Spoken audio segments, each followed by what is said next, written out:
Hey guys, suffering from the color inversion as seen here where colors are messed up. Go ahead, get your remote. You're gonna hit the menu button.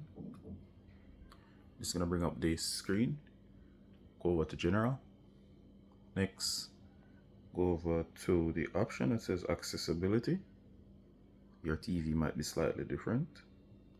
Go ahead, right here where it says color inversion. Go ahead and select. And of course, once you select, the colors will be back to normal as seen here. It's very easy to fix.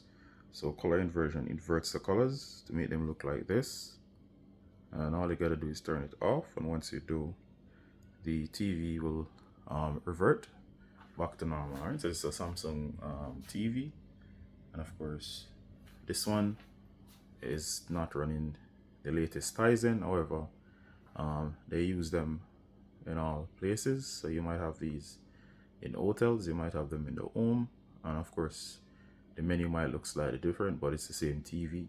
All you gotta do is access the menu to fix the inverted color problem. Once you exit, as you can see here, you'll be back to your normal. All right, so I hope that was useful. So in terms of TV, everything should be running correctly again. All right, so you can watch TV or whatever you wanted to do. All right, so hope that was useful, guys. See you in the next one.